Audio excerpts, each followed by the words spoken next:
Dear Papa Dudut, itago niyo na lamang po ako sa pangalang Lindsay. Nagtatrabaho bilang credit analyst sa bangko at matagal nang tagapakinig ng inyong programang Barangay Love Stories. Lagi po kasing nakatutok talaga sa inyong istasyon na Barangay LS 97.1 ang radyo sa kantin namin. Kaya palagi rin akong nakaabang sa inyong programa na sakto sa lunch break ko.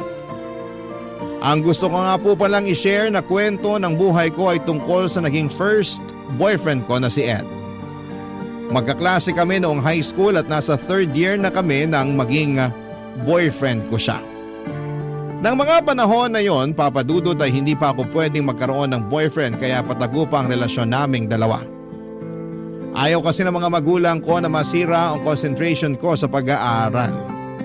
Consistent top 1 kasi ako sa Section A at nang mag 4th year kami ay naging running for valedictorian ako. Mabuti na lang at nakuha ko pa rin ang award na yon kahit na pinagsasabay ko noon ang pag-aaral ko at relasyon namin ni Ed na umabot hanggang sa mga panahong pareho na kaming nagtatrabaho, Papa Dudut.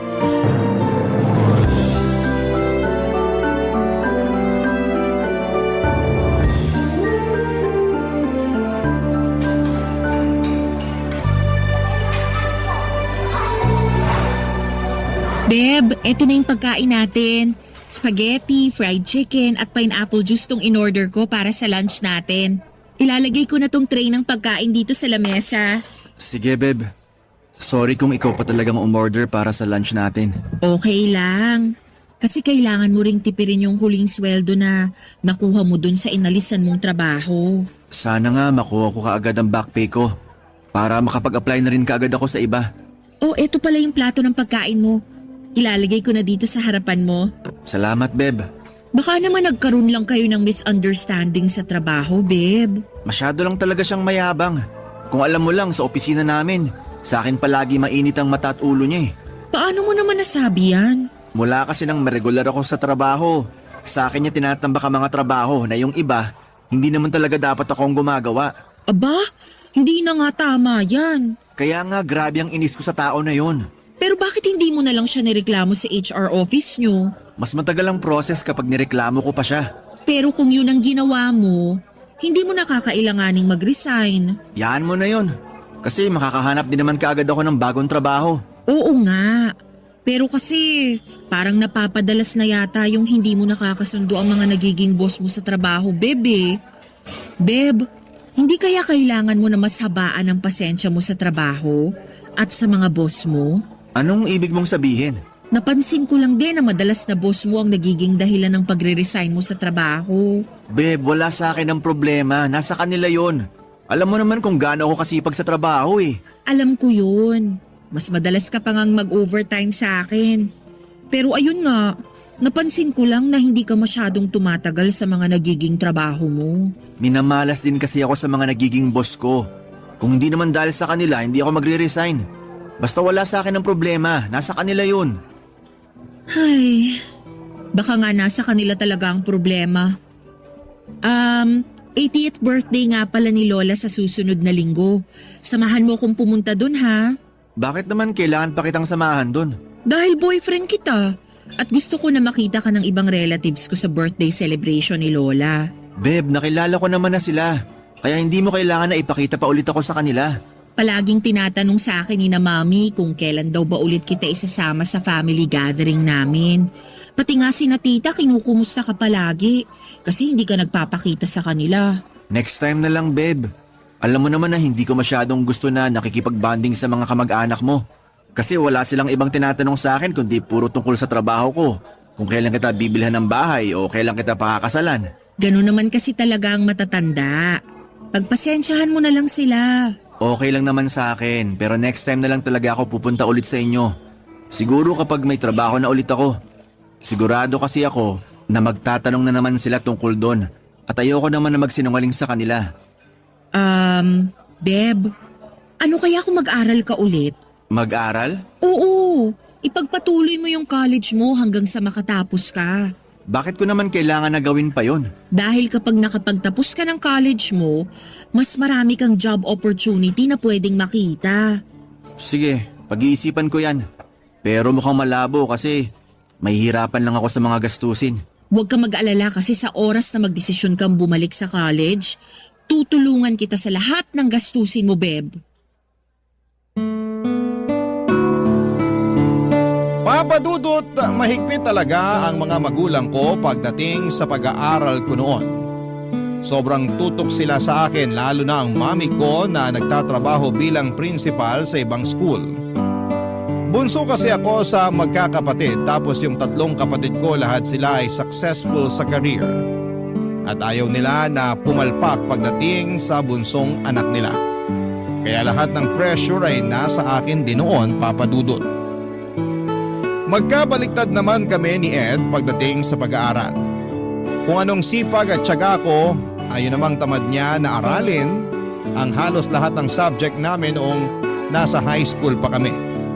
Kaya medyo bumaba rin ang grades ko noong nagsisimula pa lang ang relasyon namin. Palagi ko rin siyang tinutulungan sa pag-review at mga school project namin hanggang sa makagraduate kami. Magte-third year na siya sa college nang tumigil siya sa pag-aaral dahil na-stroke ang papa niya. Nagtrabaho na lamang siya noon pero isang taon nang lumipas ay pumanaw din ang papa niya. Nang makagraduate naman ako ng college, kaagad ako nakahanap ng magandang trabaho samantalang si Ed ay nakailang palit naman ng trabaho. At dalawa lang madalas ang dahilan noon.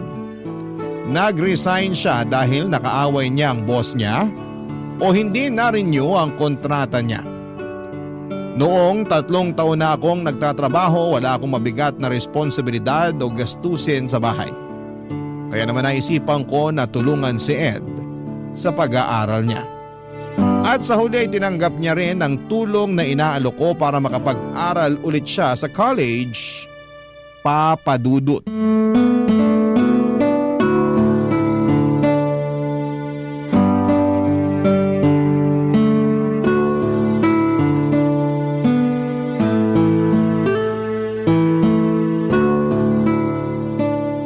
Ang sakit naman sa ulo nitong topic ng research paper namin. Hindi ko alam kung paano ko to sisimulan. Beb, kumain ka muna. Nagluto ako ng paborito mong merienda na pancake na may caramel syrup. Mabuti pa nga kumain muna ako.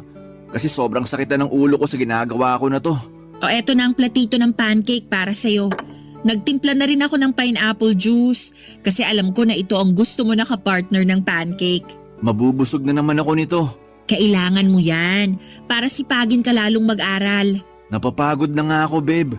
Mabuti na lang at walang ibang tao ngayon dito sa bahay nyo. Hindi ako maiilang na kumain ng madami ngayon. Marami akong niluto kaya damihan mo rin talaga ang pagkain mo, Beb. Anong oras ba uuwi yung mga kasama mo dito sa bahay? Gabi pa makakauwi ang mga yun kasi may kanya-kanya silang lakad. Saka ayos lang naman na makita ka nila dito sa bahay namin. Ayos lang sa'yo pero hindi para sa akin. Iniiwasan mo ba ang pamilya ko? Mabait naman sila sa'yo, di ba?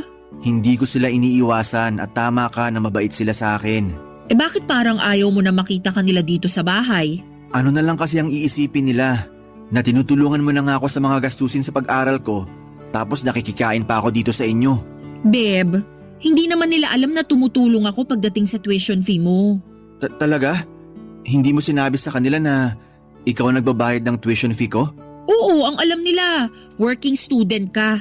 Super na-amaze nga sila sa'yo kasi napagsasabay mo raw ang pagtatrabaho at pag-aaral. Nako, dapat hindi sila ma-amaze sa akin. Anong ibig mong sabihin? Hindi naman kasi totoo na napagsasabay ko yung pag-aaral at pagtatrabaho. Kasi ikaw yung totoong nagtatrabaho para sa tuition fee ko. Babe, yun lang naman ang sinasagot ko sa pag-aaral mo. Sa katotoo naman na working student ka. Nagtatrabaho ka pa rin para sa allowance at iba pang gastusin na kailangan mo. Thank you, Beba. Alam ko naman na hindi talaga madali yung ginagawa mong pagbabudget para lang mabigyan ako ng pang-tuition ko. Aaminin ko, hindi talaga madali lahat to. Pero lahat naman nahihirapan muna bago maging successful sa buhay. Pero hindi mo naman kailangan mahirapan para sa akin. Hindi mo naman talaga ako responsibilidad. Oo nga, hindi kita responsibilidad. Pero part ka ng buhay ko. Kaya gusto kong tulungan ka. Kasi naniniwala ako na magiging part din ako ng success mo sa future. Siyempre naman. Palagi kang magiging parte ng mga plano ko sa buhay. At kapag nakatapos na ako ng college, promise, babawi talaga ako sa lahat ng mga naitulong mo sa akin. Huwag mo munang isipin yung pagbawi-bawi na yan. Mag-focus muna tayo sa kung ano ang dapat nating unahin na asikasuhin sa ngayon. Kagaya na lang ng dahilan kung bakit nakakunot yung noo mo habang nakaharap ka sa laptop mo kanina. Ayun ba? Ang hirap kasi ng topic namin sa research paper. Ni hindi ko alam kung paano ko sisimulan ng introduction. Alam mo, feeling ko, matutulungan kita dyan. Talaga? Oo, best in thesis kaya yung ginawa kong thesis nung college ako. Patingin nga ako ng topic sa laptop mo para masimulan ko nang gawin yan, Beb. Papadudot masasabi ko na kahit papaano ay naman ako ang pagiging matalino ng mami ko na principal at daddy ko na isang architect. Kasi hindi ako masyadong nahihirapan pagdating sa pag-aaral ko. Malaki ang naging lamang ko sa salutatorya ng batch namin noong graduate ako ng elementary. Pero nang mag-high school ako ay palaging dikit ang final grade namin ng kalaban ko sa pagiging una sa pinakamatalino sa klase. Medyo nagulo pa nang pumasok na sa buhay ko si Ed. Iba pala talaga kapag nagkaroon ka ng love life sa high school. Kahit na anong gawin ko noon, naapektuhan ang pag-aaral ko lalo na sa mga munting tampuhan namin ni Ed.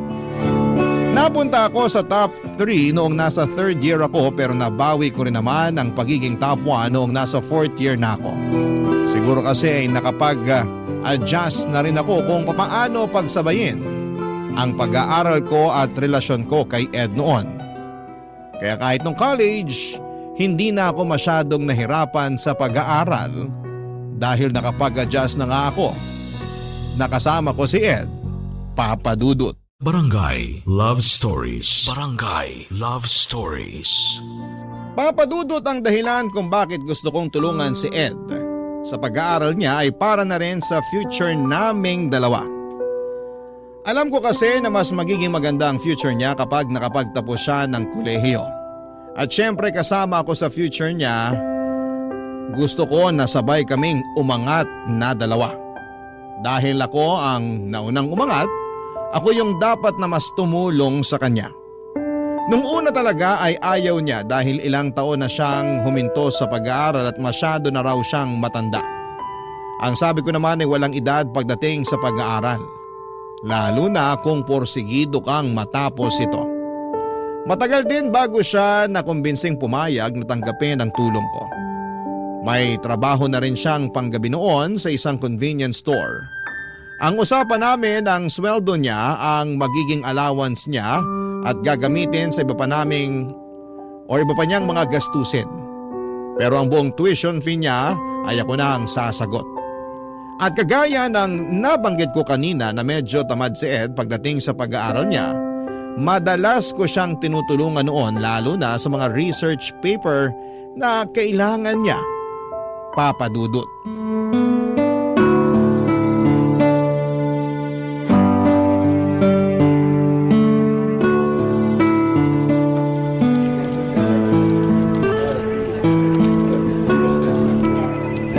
Wednesday! Ba't nandito ka pa sa office? May tinatapos pa kasi ako na trabaho dito. Di ba kanina pa tapos ang shift mo? Oo, pero eto na nga. May PowerPoint presentation pa na pinapagawa sa akin yung supervisor natin. Ayoko nang ipagpabukas to kaya pinipilit ko nang tapusin ngayon. Kailan bang deadline ng ginagawa mo na yan? Mga lunchtime daw bukas. Oh, mahaba pa palang oras mo. Bakit pinipilit mong tapusin ngayon? Nag-open kasi ulit yung management ng overtime para sa araw na to. Sayang naman kung hindi ko susulitin yun. Grabe, pagdating talaga sa overtime hindi mo pinapalampas, no? Ganun talaga, Jane. Para masulit ko yung pinapasok ko dito sa opisina. Ala, Lindsay, halos araw-araw ka na nag-overtime. Uy, hindi naman. Ay, oo nga pala. Nag-overtime ka lang kapag inopen yun ng management para sa atin. Pero wala ka pa ring overtime na pinapalampas. Sabihin mo nga sa akin ng totoo, Lindsay. May pinag-aaral ka ba ngayon? Ha? Ang ibig ko sabihin, may pamangkin o pinsan ka bang pinag-aaral kaya grabe ka kung mag-overtime? Wala. Talaga? Kulang na lang, saluhin mo ng mga trabaho namin para lang makapag-extend ka pa ng oras dito sa opisina eh. Wala namang masama kung palagi ako nag-e-extend ng oras dito, di ba? Basta nababayaran lahat ng pinagtatrabahuhan ko. Oo, pero hindi mo dapat inaabuso masyado sa trabaho ang katawan mo. Nagpapahinga naman ako ng tama, Jane. Aba dapat lang, kasi baka naman magkasakit ka na dahil sa ginagawa mo na yan ha. Pero bakit nga panay ang hatang mo sa trabaho ngayon? Sinabi ko naman sa'yo na sinusulit ko lang yung chance na binibigay nila para makapag-overtime tayo. We, hindi nga. Naku, parang alam ko na yan. May hinahabol kang promotion no? Wala no. Saka kaka-promote ko lang 4 months ago. Ayun na nga, kakapromote mo lang kaya hindi mo na kailangang magpakitang gilas sa kanila dito sa opisina natin. Hindi rin ako nagpapakitang gilas. Uy, sige na nga. Sasabihin ko na yung totoo. Ayan, sige. Yan talagang hinihintay ko eh. Ang totoo, may gusto kasi akong bili na bagong cellphone. May kamahalan kaya pinag-iipunan ko talaga. May credit card ka naman diba? Oo nga pero max out na yung credit limit ko. Magkano ba yan? Medyo mahal. Kasi bagong labas lang din yung cellphone sa mall. Gusto ko kasi talaga yung design saka yung specs ng phone na yun. Baka naman pasok pa yan sa credit limit ko. Gusto mo makiswipe muna sa akin tapos hulug-hulugan mo na lang? Ay naku, hindi na. Malapit ko naman ang makumpleto yung ipon ko para doon. Sigurado ka? Oo, konti na lang naman ang kulang doon sa ipon ko. Hindi naman kita agad sisingilin kung sakaling makiswipe ka sa credit card ko, no? Alam ko naman yun. Ayoko lang din madagdagan pa yung binabayaran ko kada sweldo natin. Kaya mas okay na sa akin na pag-ipunan muna ang pambili ko sa bagay na gusto ko kaysa utangin ko pa sa iba. Hindi ka naman mangungutang sa akin eh. Makikiswipe ka lang sa credit card ko. Ganun din yun. Kailangan ko ring hulugan hanggang mabayaran ko yun sa'yo. At yan din talaga ang iniiwasan ko na mangyari. Yung marami akong hinuhulugan hanggang sa hindi ko napapansin. Wala na palang natitira sa akin. Ayan tayo eh. Tapos magkakasakit ka ng dahil lang sa isang cellphone. Hindi mangyayari yan.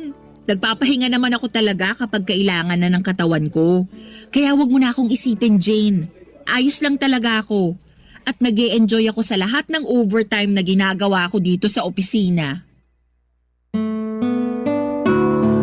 Papadudod sa unang semester ni Ed bilang irregular student sa third year college ay hindi ganon kabigat ang naging gastusin ko.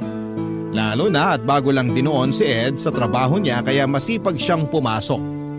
Pero nang sumunod na semester ay naramdaman ko ang bigat ng gastusin dahil sa pagtaas ng tuition fee niya. Tapos ay napadalas pa ang absent ni Ed sa trabaho dahil may mga kailangan daw siyang asikasuhin na para sa school niya. Kaya naman pati ang allowance at iba pa niyang mga gastusin sa bahay nila ay madalas na sa akin na rin ang gagaling kapag hindi na sapat ang pera niya. Ayoko kasi na mawalan siya ng gana o mawala ang concentration niya sa pag-aaral. Nang mga panahon na yon ay naging kasama na sa pangarap ko ang mapagtapos ko ng college si Ed. Oo, nahihirapan ako pero hindi ko siya susukuan. Ganon naman kapag mahal mo ang isang tao, hindi ba? Hindi mo siya susukuan at tutulungan mo hanggat kaya mo. At yon ang ginawa ko noon, Papa Dudut.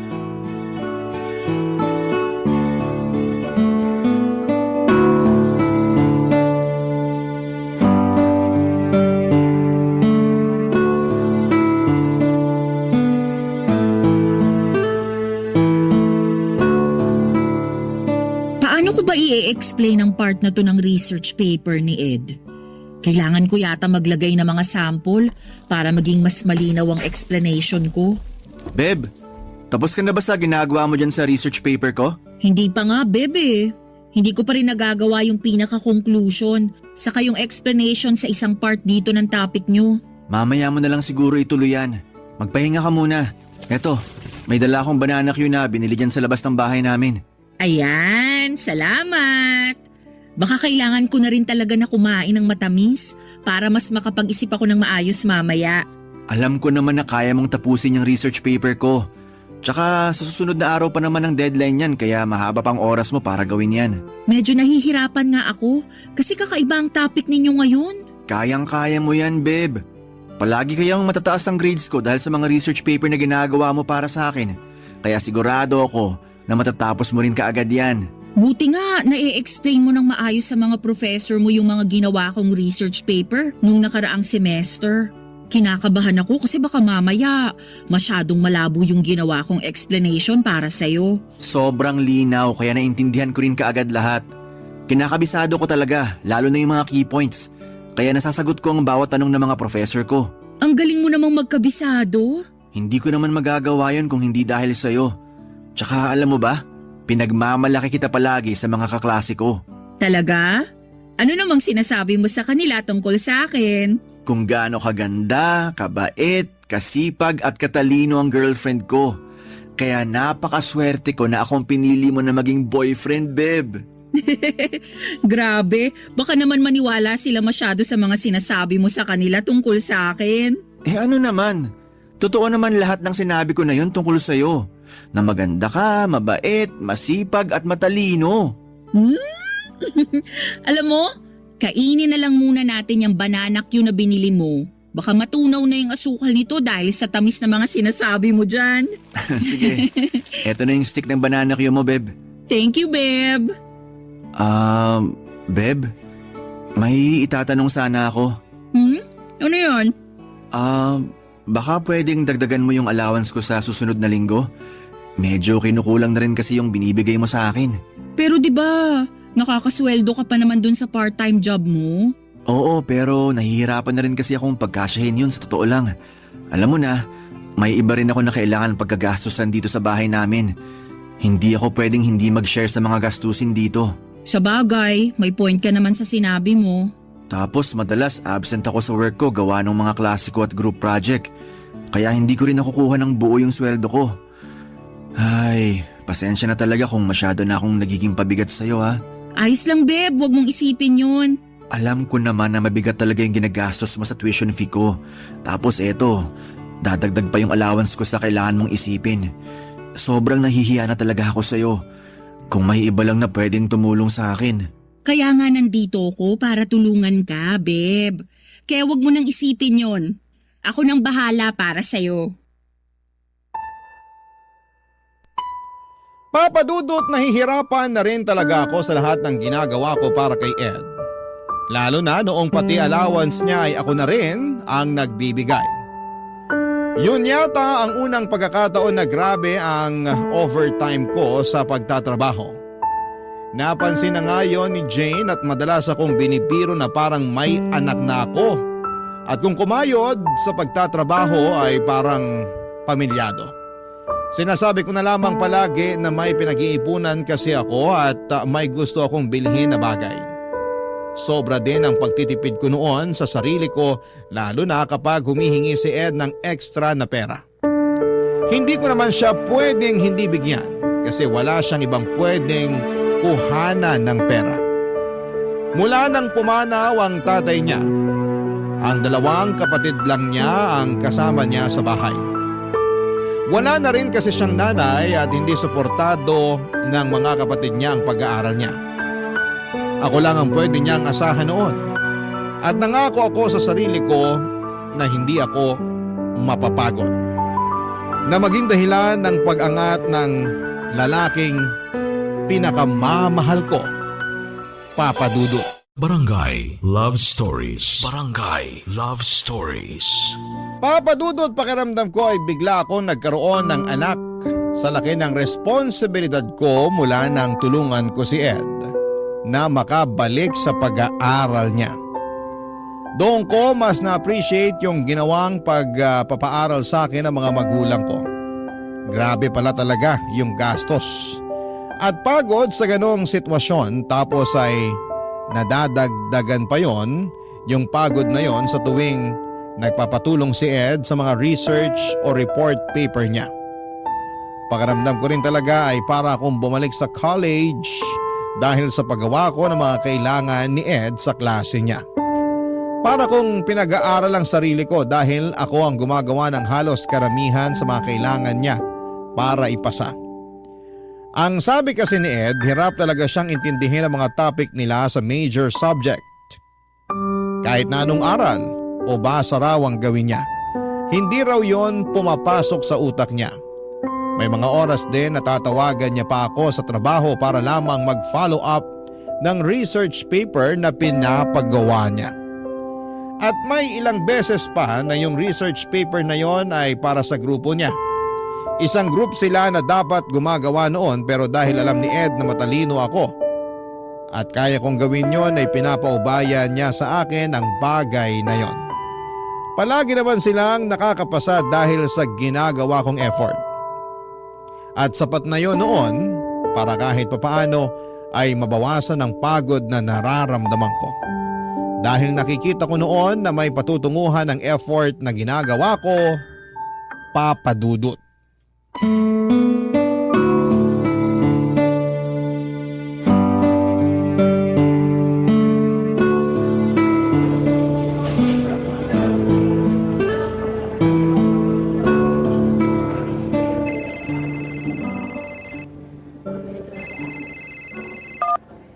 Oh Beb, napatawag ka. Busy ka ba? Hindi naman, kasi naka-lunch break ako ngayon. Magsisimula pa lang akong kumain dito sa kantin. Ayan, sakto palang tawag ko. Oo Beb. Bakit nga napatawag ka? Wala ka na bang klase ngayon? Mamaya pa ulit 2 p.m. ang susunod na klase ko. Itatanong ko lang sana kung okay na ba yung nirevise mo na research paper namin ng mga kagrupo ko.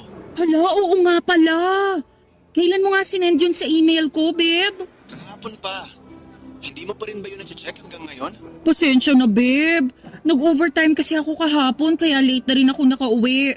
Pero sige, aasikasuhin ko kaagad pagkatapos ng trabaho ko mamaya. Sigurado naman na matatapos mo yung revision mamaya, no? Pipilitin ko kasi hindi ko pa rin talaga nababasa yung sinend mo sa email ko. Sige, sana naman matapos mo na yun mamayang gabi. Tapos bigyan mo na rin kami ng mga key point na kailangan naming aralin o tandaan para hindi kami mahirapan na sagutin yung mga ibabatong tanong sa amin ng professor namin. Sige, ako nang bahala dun. Tatawagan ka agad kita kapag natapos ko na mamaya. Thank you, Beb. Kakain na rin muna ako kasi mamaya pa naman yung susunod na klase namin eh. Bye! Bye, Beb!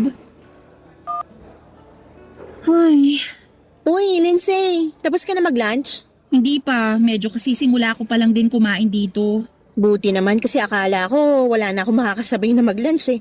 Pa-share na ako dito sa table mo ah.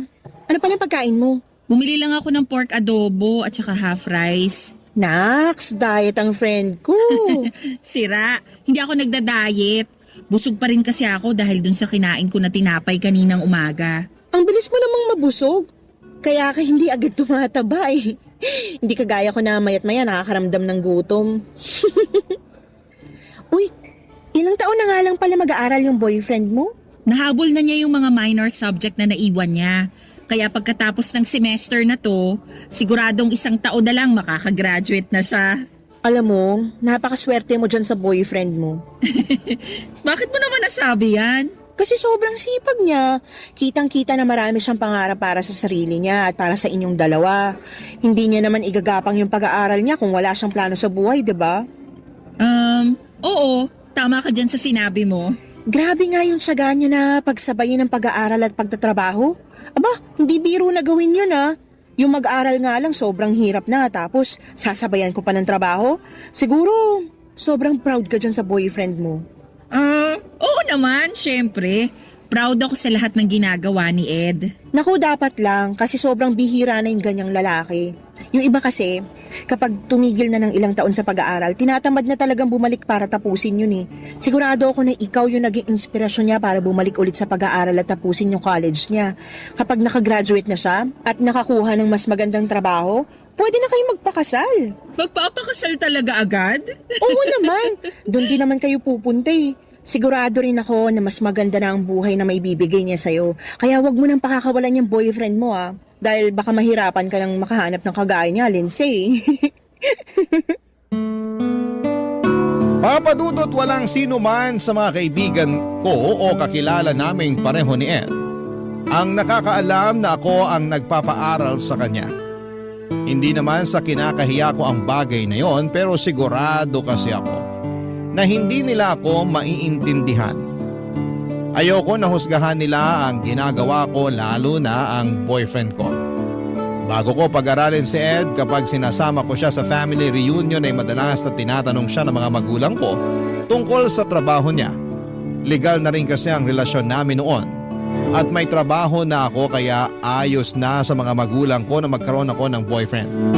Ayun nga lang, kahit na hindi nila sabihin ng diretsyo, ramdam ko na hindi sila ganon kaboto kay Ed para sa akin.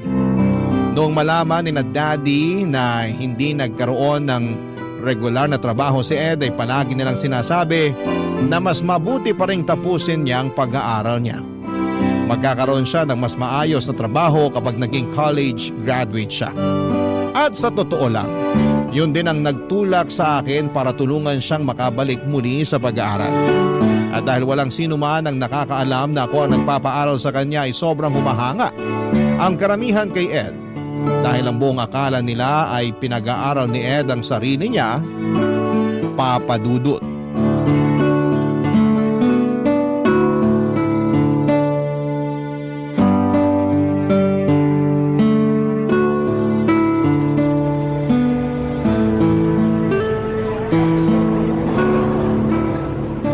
Ay, ang init naman ng panahon ngayon. Parang tumatagos dito sa hawak kong payong yung init ng araw. Bakit kasi walang dumadaan na jeep papunta dun sa bahay ni Ed? Kailangan ko patuloy maglakad. Bit-bit tong mga pinaprint niya sa akin para sa research paper nila. Lindsay? Uy Jane, anong ginagawa mo dito? Pinuntahan ko lang yung tita ko kasi may pinakuha siyang gamot na para sa mama ko. Diyan lang siya nakatira malapit dito sa kinatatayuan natin. Ikaw, sino pupuntahan mo dito? Yung boyfriend ko, si Ed. Malapit din dito yung bahay nila. Teka, parang nakita ko nga siya kanina. Pamilyar na kasi mukha niya sa akin kasi palagi mo siyang pinopost sa Facebook mo. Talaga? Baka hindi siya yon kasi kanina niya pa hindi sinasagot ang tawag ko. Mukhang tulog pa siya hanggang ngayon. Yung gate ba ng bahay ni Ed, color green? Oo, Tapos may mga paso ng halaman sa may harapan ng gate nila? oo, tama ka. Kung ganun, bahay nga niya yung nakita ko at si Ed nga yung nakita ko na may kausap na babae kanina. Teka, babae? Anong babaeng tinutukoy mo? Sinong babae yun? Hindi ko kilala yung babae pero nakasuot siya ng uniform. Kung di ako nagkakamali, college student siya sa university na malapit lang din dito. Tapos bago umalis yung babae, nakita ko pa na... Nakita mo pa na ano, Jane? Lindsay, sorry pero mabuti pa kausapin mo na lang din mamaya si Ed tungkol sa babaeng kasama niya kanina. Ano ba talagang nakita mo? Nakita ko na hinalikan ni Ed sa labi yung babae bago umalis eh.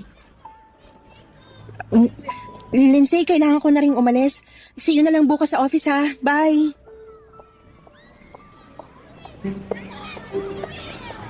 Nagkamali lang siguro si Jane sa nakita niya. Baka hindi talaga bahay ni Ed yung nadaanan niya kanina. Ay, makapaglakad na nga ulit.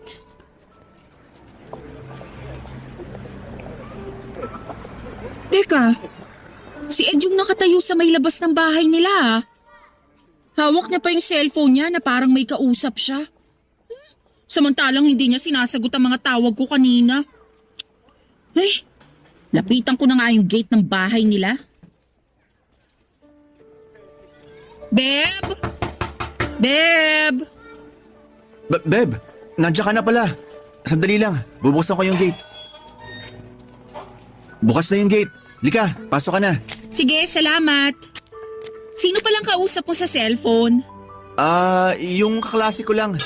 May tinanong lang siya tungkol sa research paper namin. Pero nung ako ang tumatawag kanina para magpasundo sa may kanto, hindi mo man lang sinasagot. Busy kasi ako kanina kaya hindi ko hawak ang cellphone ko. Busy kanino? Anong ibig mong sabihin na kanino? Nakasalubong ko si Jane, yung kasamahan ko sa opisina. Ang sabi niya, parang nakita ka raw niya na may kausap na babae. Tapos naka-school uniform pa raw. Hindi naman pala siya sigurado. Malamang hindi ako yung nakita niya. Dala mo na ba yung pinaprint ko sa'yo na research paper namin? Oo. Eto oh, nandito sa brown envelope na hawak ko. Patingin nga ako. Eto.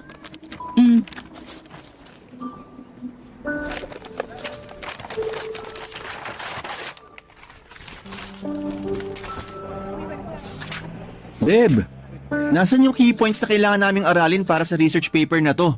Yung mga possible answers sa pwedeng itanong sa amin ng professor namin. Hala, wala ba dyan? Pinaprint ko rin yun kanina eh. Kung pinaprint mo talaga yon, nandito lang yun dapat sa envelope. Pasensya na. Baka nga hindi ko na isama kasi nasa magkahiwalay na folder sila ng research paper na yan na ginawa ko. Ano ba yan, Beb? Magpapaprint ka na nga lang, hindi mo pa inayos. Beb, baka nakakalimutan mo na research paper mo yan. At responsibilidad mo na gawin at ipaprint ang mga yan. Hindi yung sa akin mo iaasa lahat. Sino bang pumilit sa akin na gawin to? Na bumalik sa pag-aaral? Na magpakahirap na intindihin lahat ng kailangan intindihin sa buwisit na college na to? Ed, hindi naman para sa akin to eh. Ikaw lang ang iniisip ko kaya pinilit kitang bumalik at tapusin ang college mo. Ang sabihin mo, kinakahiya mo lang ako sa pamilya mo kaya gusto mo na mag-aral ako ulit. Hindi totoo yan. Nagre-ring ang cellphone mo sa bulsa mo. Naririnig ko. Hindi naman importante itong tumatawag kaya hindi ko na kailangan sagutin. Paano mo nalaman kung hindi mo man lang chinek kung sino yung tumatawag na yan? Basta alam ko. Patingin nga ako kung sino yung tumatawag sa'yo. Lindsay, ano ba? Ba't kinukuha mo ang cellphone sa bulsa ko? Dahil gusto kong makita kung sino yung tumatawag sa'yo. Tigilan mo na nga yung ginagawa mo. Lindsay! Baby ko? Sino tong tumatawag-tawag sa'yo na baby ko? At talagang nakasave sa phone mo na ganito ha? Ang lakas naman ang loob mong mag-save ng ganitong tawagan nyo? Porke hindi ko chinecheck ang cellphone mo? Ano? Bakit hindi ka magsalita? Babae mo ba? Ha? Iluloko mo ba ako talaga, Ed? Ano? Oo na! Sige na! Aamin na ako! Girlfriend ko sa school yung tumatawag sa akin na yan. Pero kaya ko lang naman siya naging girlfriend kasi naiintindihan niya ako. Mas naiintindihan niyang nararamdaman ko kesa sa'yo. Hindi kagaya mo na walang ibang ginawa kundi kontrolin ang buhay ko. Pagkatapos ng lahat ng ginawa ko para sa'yo, ito pa talagang igaganti mo sa akin? Pagkatapos ng lahat ng pagod at sakripisyo ko sa'yo, lolokohin mo pa talaga ako? Hindi naman kita pinilit na ibigay sa akin lahat ng bagay na yon, Lindsay. Hindi ko sinabi na pag-aralin at gastusan mo ko. Lahat ng yon kusa mong binigay sa akin. Kaya wag na wag mo akong susumbatan. Kasi kahit anong sabihin mo, alam ko naman na makikinabang ka rin sa akin sa oras na makapagtapos ako ng pag-aaral ko.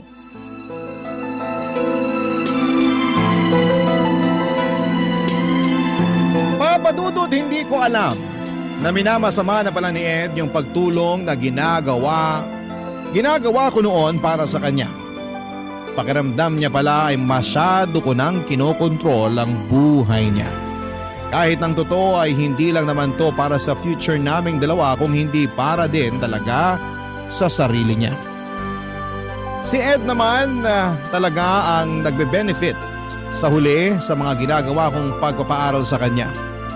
Bonus na lang talaga na suklian niya yon kapag nakatapos na siya. Hindi ako maniningil ng kahit na anong bayad. Ang gusto ko lang ay maramdaman ko kung paano niya pinapahalagahan ang relasyon naming dalawa. Sa sobrang pagtulong na ginagawa ko sa kanya noon ay hindi ko napapansin na sobra ko na palang pinapaikot ang mundo ko sa kanya. Lahat ng oras, plano ko sa buhay at kung ano pa ay nakadepende na sa kanya.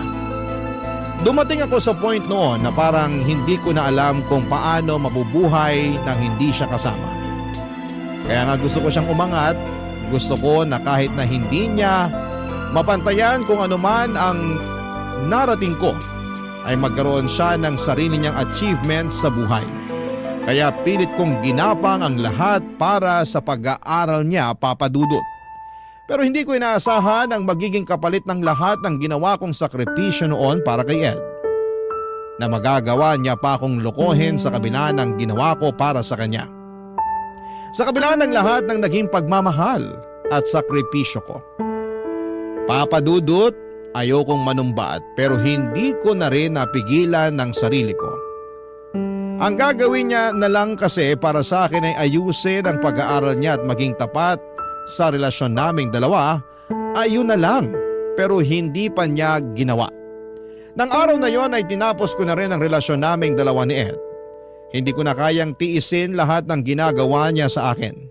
Masyado nang naubos ang pasensya ko. Sinubukan niya pang ayusin ang relasyon namin pero hindi na ako nagbigay pa ng isang pagkakataon sa kanya. Sapat na yung ilang taon na pagtitiis at pagsasakripisyo ko para sa kanya. Ngayon, ilang taon na rin na wala akong karelasyon pero masasabi ko, Papa Dudut, na masaya ako. Kasi mas natutunan kong pahalagahan ang sarili ko. Maraming salamat po, Papa Dudut, sa oras na ibinigay ninyo para basahin ang sulat ko at sana'y nakapag-iwan ng aral sa ating mga kabarangay sa araw na ito. Ang inyong forever, kapuso at kabarangay, Lindsay. Dear Papa Dudut, ito po ang unang pagkakataon na susulat ako sa inyo at natagpuan ko po ang inyong programa sa pamamagitan ng aking FYP o yung For You page sa TikTok. At nagustuhan ko po ang kwentong ibinabahagi ninyo. Kaya't naisipan kong magpadala ng sulat sa inyo. Ako po si Gracie, 33 years old na sa ngayon, ngunit ang kwento ko po ay nangyari noong ako'y 18 years old pa lamang, taong 2008. Kung tatanungin ninyo po ako, Papa Dudut, ilang beses ko pong pinag-isipan ng mabuti kung ipagpapatuloy ko pa ang pagsusumite ng sulat na ito. Dahil medyo mahirap at hindi maganda ang mga karanasang kaugnay nito.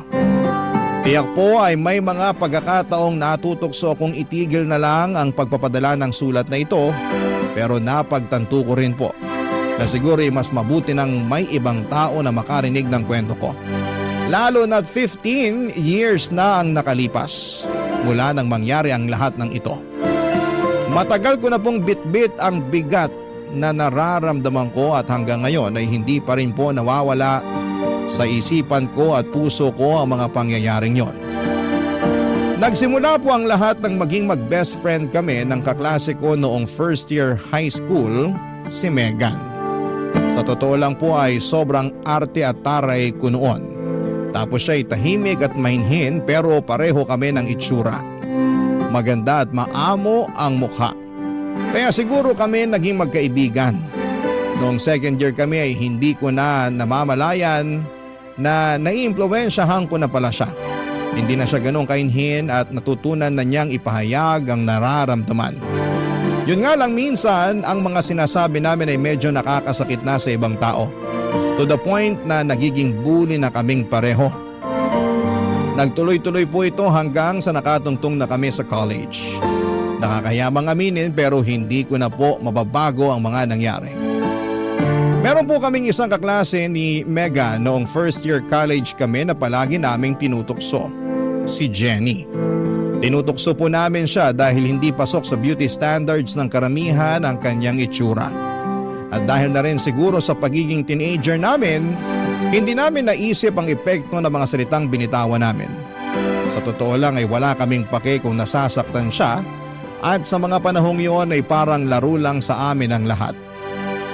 Kung maibabalik ko lang po ang panahon, Papa Dudut, hindi ko po gagawin ang mga ginawa ko.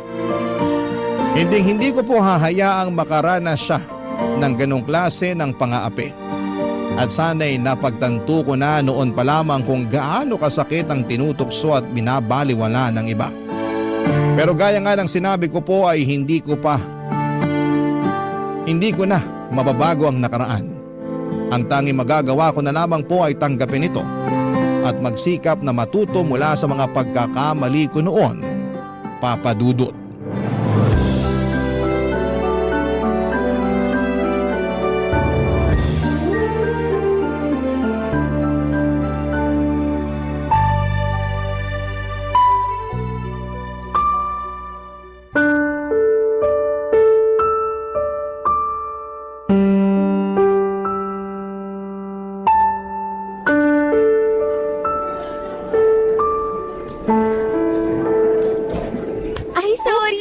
Sinasadya ko. Gracie, Megan. Diyos ko, pwede bang tigil-tigilan niyo na ako? Lalong-lalo ka na, Gracie, ah. Hindi ka na nagbago. Sensya ka na. Akala ko kasi basura eh. Alam niyo, konting-konti na lang talaga't papatulang ko na kayo. Subukan mo lang. At sisiguraduhin kong hinding-hindi mo nagugustuhin pumasok pa sa school. Ano bang nagawa ko sa inyo't palagi niyo akong pinagtitripan, ha? Ano ba problema niyo? Yung problema namin ay yung pagmumukha mo. Ang lakas ng loob mo para sagot-sagutin ako. Pero ang pangit-pangit naman ang mukha mo. Agree ako dyan. Mga tulad mo kasi dapat nananahimik lang. Tama. Pangit na nga ang mukha mo. Tas pangit pa ang pag-uugali mo. Saan ka nalang pupulutin yan? Exactly! Diba? Alam niyo kayong dalawa, makakahanap din kayo ng katapat niyo. Sinong katapat? Ikaw? Ay be, mukhang pinagbabantaan tayo nito oh. Ah, ganun ba? Hoy, ano ba? Sumusobra na kayo Siguro panahon na para isumbong kayo sa teacher natin. Talaga ba? Ako na to. Jenny, kung ako sa'yo, pag-iisipan ko ng mabuti ang binabalak mong pagsusumbong sa amin. Dahil pag ginawa mo yan, sisiguraduhin ko na araw-araw, uuwi ka na punit-punit yung mga libro at notebook mo. Gracie, please wag. Pinaghirapan ng mga magulang kong ginamit na pambili sa mga libro ko. Marunong ka naman pala magpakumbabae. Tama yan, dapat ganyan. Magkakasundo tayo kung ganyan ka palagi. Gracie, ba't di natin subukan ng loyalty ng babaeng to? Ay, alam ko na. May home reading report ako sa English at hindi ko pa nasisimulan yung homework ko sa math. Jenny, ikaw na kaya gumawa nun? Pwede mo naman akong tulungan, di ba? Ano? Pero bukas ng deadline nun Hindi pa nga ako tapos sa home reading report at assignment Ay be, pumapalag. Hoy Jenny, gagawin mo yung inuutos ko sa'yo o pagsisisihan mo na dito ka pa nag-enroll? Siguro oras na nga para isumbong ko kayo sa principal. Sige, gawin mo. Pero siguraduhin mo lang na may dala kang bala sa gera na to. Kasi kapag ginawa mo yan, pinapangako ko sa'yo na mawawala yung scholarship mo. Anong ibig mo sabihin? Babalik na rin ko ang kwento. Ipapalabas ko sa lahat na ako tong binubuli mo ng pailalim. Tas magsisilbi si Megan as witness. 2 laban sa isa, Jenny. So, sigurado ka bang kakayanin mo? Itong scholarship na nga lang ang inaasahan ng pamilya ko Pwes, kung ganon, eto. May reporting nga pala ako sa science bukas. Isulat mo na lang lahat sa Manila paper yung nasa page 6 ng notebook ko. Ay, very good ka dyan, be. I know, right? Mabuti na lang at nandito si Jenny. Napaka-useful talaga kahit kailan. Sige na, gagawin ko na lahat ng pinapagawa niyo. Basta wag niyo lang akong guluhin. Good girl. Arf, arf! Be, halika na nga. Kailangan pa natin pagplanuhan ng mabuti yung upcoming party mo. Ay, oo nga pala. Pag-uusapan pa natin yung ituplay nating music para sa party ko. Jenny, gusto mo ba makijoin? Too bad, girl. No pets allowed kasi sa bago kong apartment Huy, be, wag kang ganyan. Kung tutuusin, mas cute pa nga ang aso kumpara sa pagmumukha ng babaeng yan Ay nako, let's go. Kakarmahin din kayo balang araw. Hoy, witch! May sinasabi ka? Bruha ka ng taon, narinig kita. Pero since ikaw yung gagawa ng mga project ko, fine. Palalampasin ko na muna yon. Pero itong tatandaan mo. Kung may sasabihin kang masama o pangit tungkol sa amin ni Megan, siguraduhin mo lang na hindi na namin maririnig yan sa susunod. Kung ayaw mong lagyan ko ng chewing gum yung buhok mo at super glue yung upuan mo. Halika na nga, Megan. Noong mga panahong yon ay hindi ko talaga nakikita kung gaano ko na pala nasasaktan ng ibang tao sa mga ginagawa ko, Papa Dudut. Sa mga oras na yon ay pakiramdam ko ay may kontrol ako sa lahat ng nangyayari sa paligid ko.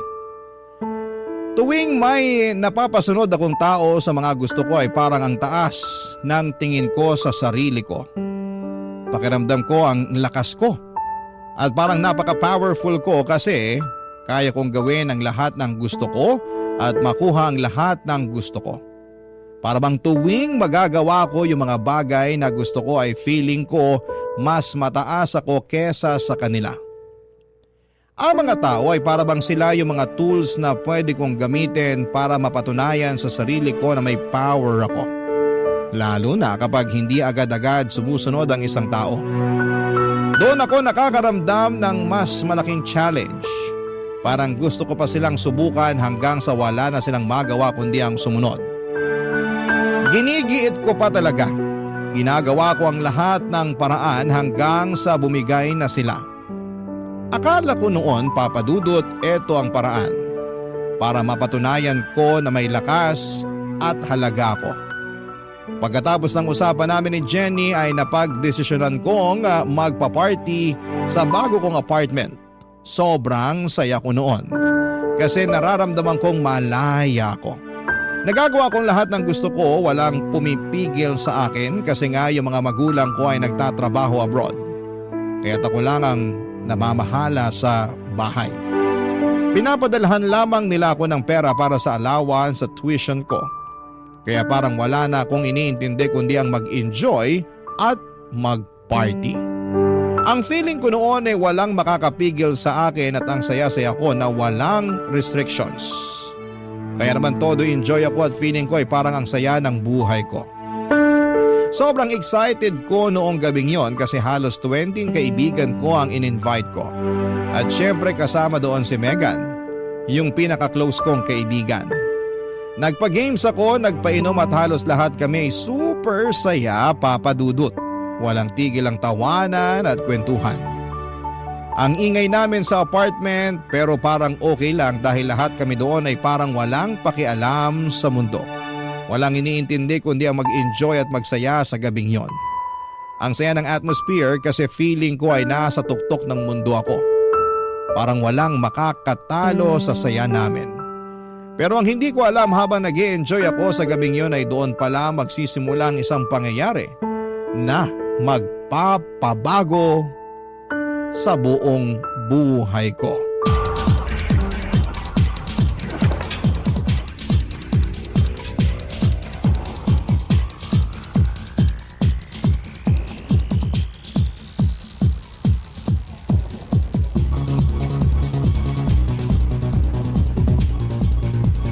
Mag-enjoy lang kayo dyan, ha? Kung gusto nyo pang uminom, marami pang drinks dun sa ref at icebox. Be, mukhang success tong party mo ah. Ako pa ba? Napakaswerte mo. Nasa ibang bansa ang parents mo. Diba? Be, feeling ko ang laki ng nagastos mo sa parting to. Atin-atin lang to, ha? Pinapalitan ko yung amount sa tuition fee natin para may extra pa akong pang-gimmick at pang-chibog. Hala, gaga ka. Paano mo nagagawa yun? Simple lang. Pinapa-photoshop ko yung statement of account natin dun sa taga-internet cafe na may crush sa akin. Ikaw na talaga. Cheers tayo dyan! Come on!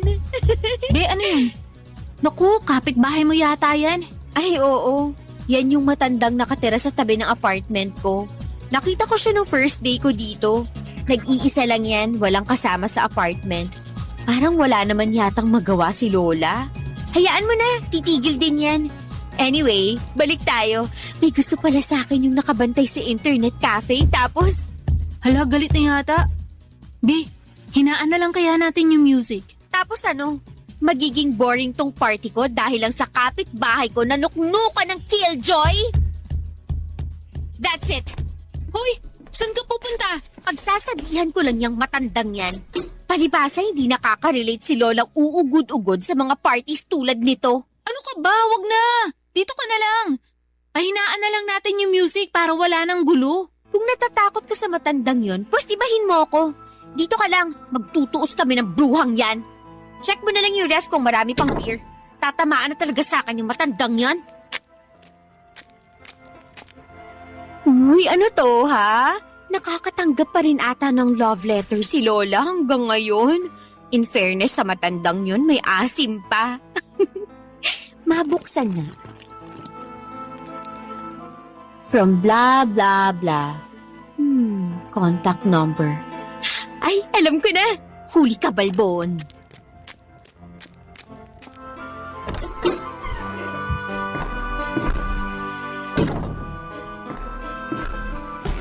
Bruha ka talaga ng taon. Ano, kinausap mo talaga yung matanda? Kaloka ka? Hindi, pero may mas maganda akong idea. Ano? Nakuha ko number niya. Ipaprank call ko si Tanda. Galing ko, di ba? Ako na talaga. Wag mo na lang kayang ituloy yan, be. Sayang lang sa load yan. Ano ka ba? Naka-postpaid ako, no? Tsaka isa pa, sina mommy rin naman ang nagbabayad sa line ko, kaya don't you worry. Bahala ka na nga dyan. Shh! Eto na. Hello? Hi! Si Melissa po ito. Customer service po kami ng isang matchmaking website. Natanggap po namin ang pinadala niyong email. And we are glad to inform you po na may nakita kami na kamatch mo. Huy! Shh! Paniwalang paniwala siya. Ang matchmaking service po ay isang service na tumutulong sa mga tao para maghanap ng romantic relationships o hindi kaya marriage partners. At base po sa pinadala sa amin na description nyo, may nakuha po kaming perfect match just for you. Babe, balik na lang tayo sa sala. Uminom na lang tayo. Nawawala na amats ko eh. Huwag kang maingay, be. Sandali na lang to. Puro ka talaga kalokohan. Ano po yon? Hindi po kayo ang nagpadala ng information nyo sa amin? Baka naman po kamag-anak o hindi kaya apo nyo ang nagpadala ng info nyo sa amin. Hindi kayo interesado? Sayang naman po kasi may nakita po kaming match nyo dito. Puti ang buhok, malaki ang tiyan, uugod-ugod with a little touch of ulyanin, and most importantly, konti na lang ang natitirang oras sa mundong ito. Be, palampasin mo na nga yung matandang yan. Wala naman tayong mapapala dyan eh. Alam nyo na kung sino ang tumatawag sa inyo? Pwes mabuti naman at na-figure out mo na rin sa wakas. Hoy, matandang uugod-ugod na naging first pet ang dinosaur. Ang kapal naman ata ng pagmumukha mo para tawagin akong Bratinela. Subukan mo lang talaga na hampasin ulit tong pader at talagang ikakalat ko tong number mo sa mga naghahanap ng textmate. Diyan ka na nga! Ay, na-stress ako sa matandang yun Halika na nga, let's drink some more! Noong gabing yon, akala ko ay susugurin ako ng matanda sa apartment ko, Papa Dudut. Pero pagkatapos ng phone call na yon ay bigla na lang tumigil yung mga kalampag sa pader. Kaya naman tuluyan ko nang na-enjoy ang party ko. Hinding-hindi ko makakalimutan yon kasi sobrang sakit ng ulo ko kinabukasan dahil sa hangover. Pero ang nakakagulat ay hindi ko na nakikita ang matanda, Papa Dudut. Kadalasan kasi nakikita ko pa siyang dinidiligan ng mga halaman niya o nagwawalis sa harapan ng pintuan niya. Pero ngayon ay wala na. Pati mga halaman niya ay unti-unti nang namamatay. Hanggang sa isang araw ay may mga lalaki ako nakita na pumasok sa apartment ng matanda. Karga-karga nila ang matanda na 2 o 3 araw nang patay. Nung tinanong ko yung mga rescuers, ang sabi nila ay namatay siya dahil sa edad.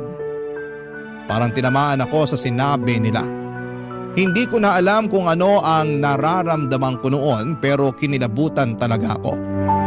Hindi ako basta-basta makalapit ng apartment or makalipat ng apartment kasi malaki ang advance and deposit na ibinayad ng mga magulang ko sa apartment na yon. Kaya para makalimutan ang mga nangyari, dinistract ko ang sarili ko.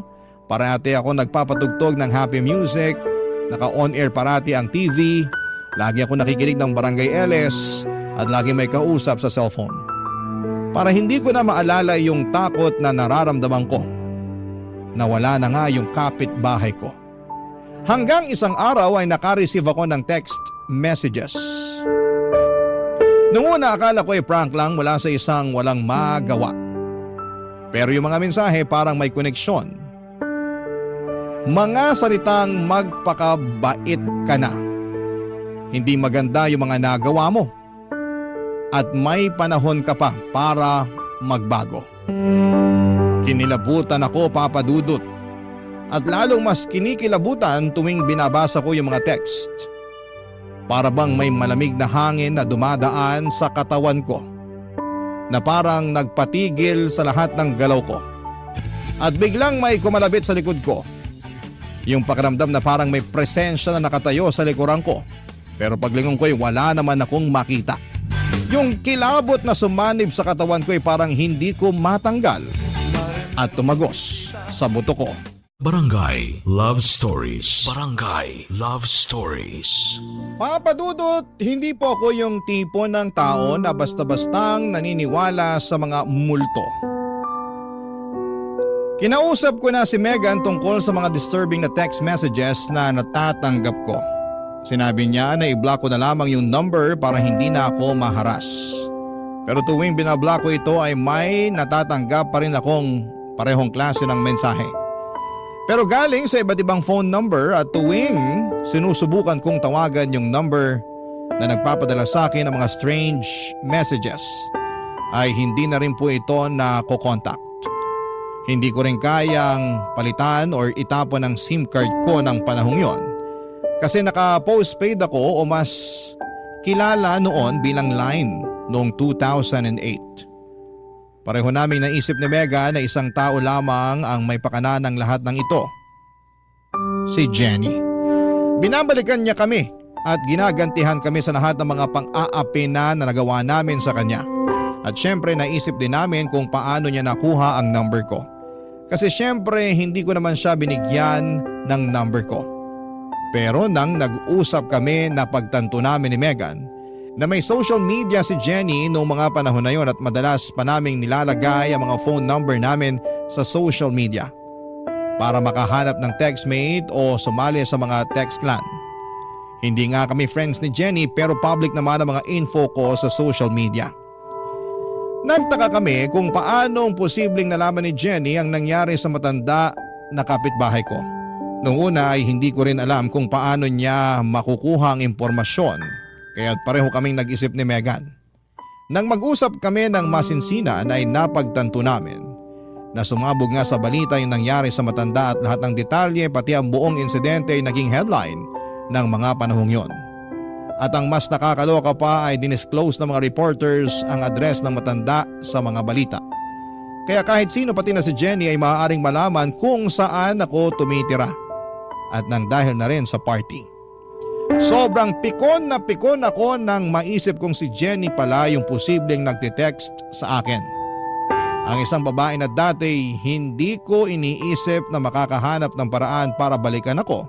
Siya pa ang nagiging dahilan ng lahat ng stress at takot na nararamdaman ko. Hindi ko matatanggap papadudot na naisahan ako ng taong binubuli ko. Asar na asar ako sa pag-iisip na wala akong kontrol sa sitwasyon. Yung pag-iisip na pinaglalaruan ako. Kahit si Megan ng mga panahong yon ay nababahala na rin. Kasi baka siya na ang susunod na target ni Jenny. At hindi siya nagkamali papadudot.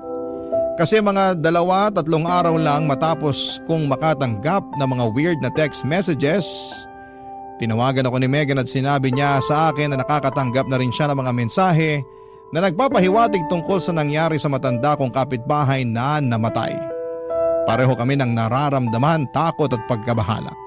Kasi ang mga mensahe na yon ay mas personal at mas disturbing at malinaw na may koneksyon sa mga nangyari sa buhay namin. Nagpapakita ito ng mga detalye na wala dapat nakakaalam at nagdudulot lang ng higit na takot sa amin. Si Megan na dati ay hindi masyadong bothered ay nagsimula ng mag-alala ng malalim. Akala ko ako lang ang target pero noong malaman ko na siya rin ay nakakatanggap ng mga mensahe ay napagtanto namin na mas malaki ang panganib na kinakaharap namin kesa sa iniisip namin. Kaya hindi na kami nagdalawang isip ni Megan na sugurin at kumprontahin si Jenny papadudot.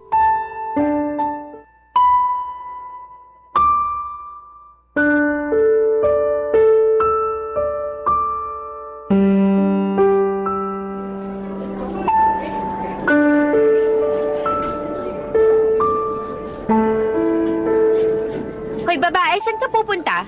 Dito ka lang, may pag-uusapan tayo. Tungkol saan na naman ba to? Huwag kang ang magmaang-maangan. Hindi bagay sa pangit mong pagmumuka. Alam mo kung ano yung tinutukoy namin. Umamin ka na. I swear, wala akong ginagawa at wala akong alam. Yung mga weird text messages na natatanggap namin. Alam kong pakana mong lahat ng yon. Ang kapal na mukha mo. Kung may gusto kang sabihin sa amin, sabihin mo sa amin ng diretso. Hindi yung kung ano-ano pang tinitext mo sa amin. Naaalala mo last week?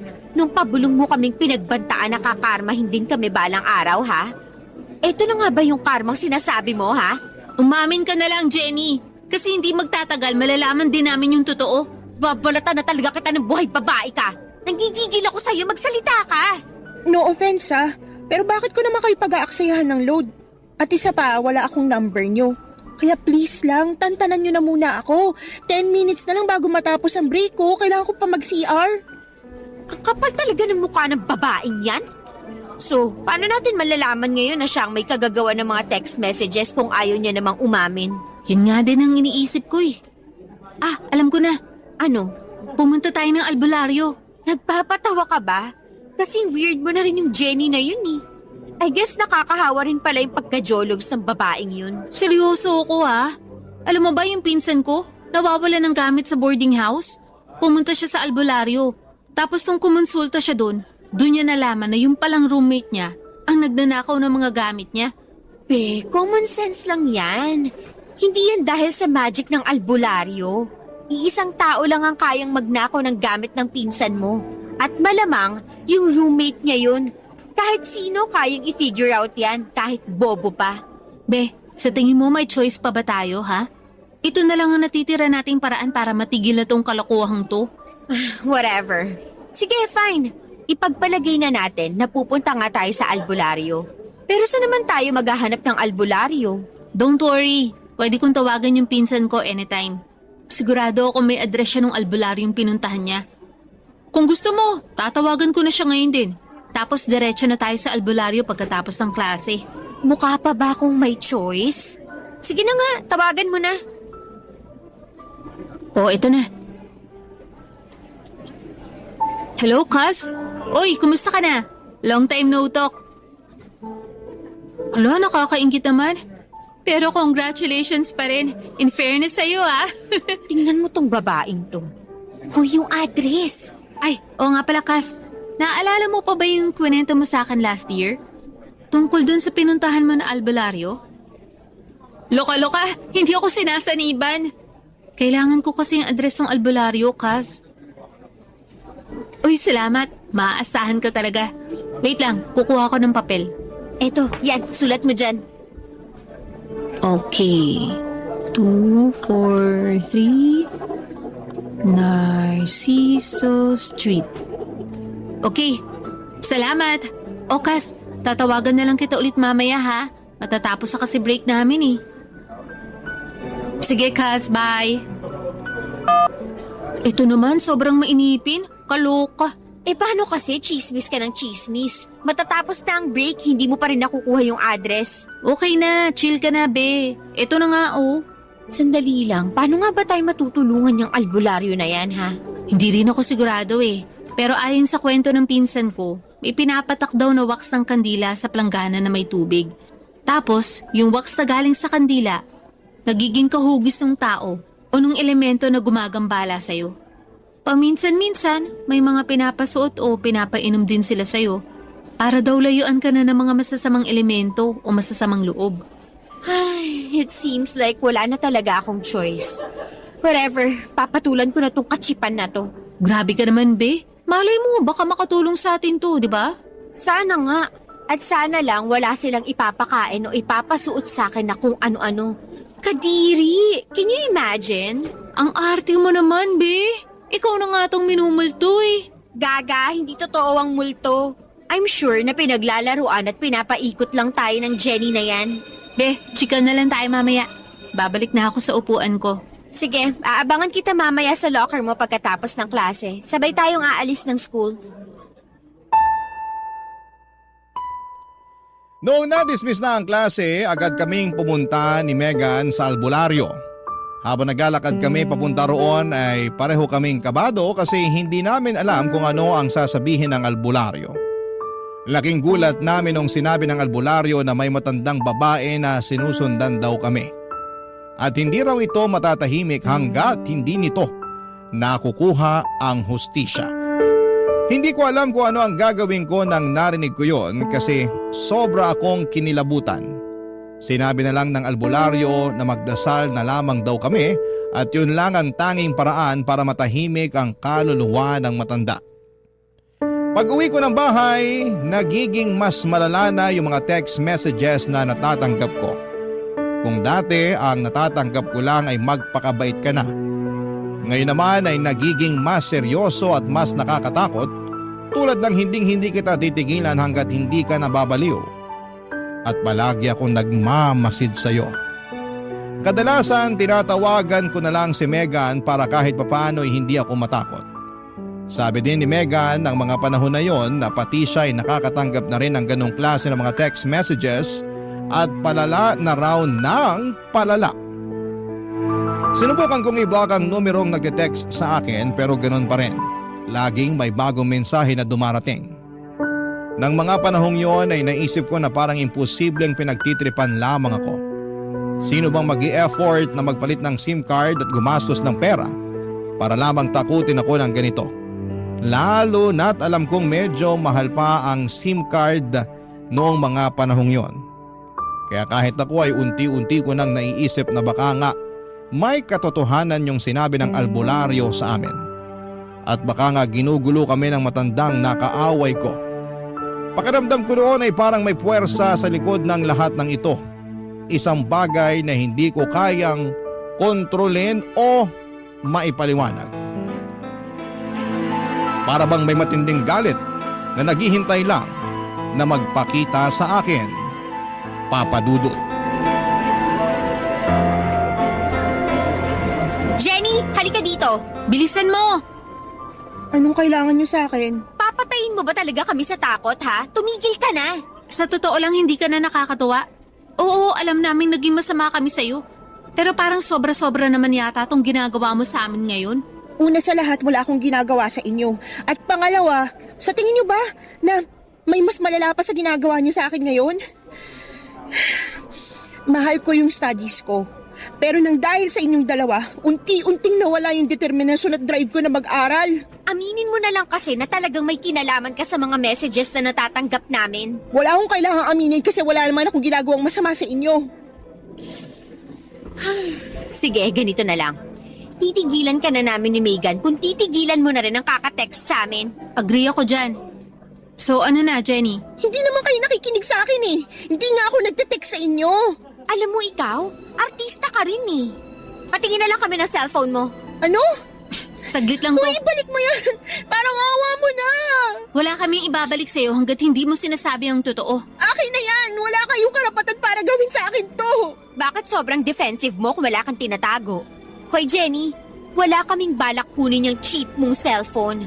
Titingnan lang naman namin yung sent items ng messages mo. Pero invasion of privacy na tong ginawa nyo! Ah, talaga ba? Bakit? Yung ginagawa mo sa amin, hindi ba't harassment yon? Sinabi ko na sa inyo na wala akong ginagawang masama at paulit-ulit kong sasabihin yon. Tigilan nyo na ako! Ibalik nyo na sa akin yung cellphone ko!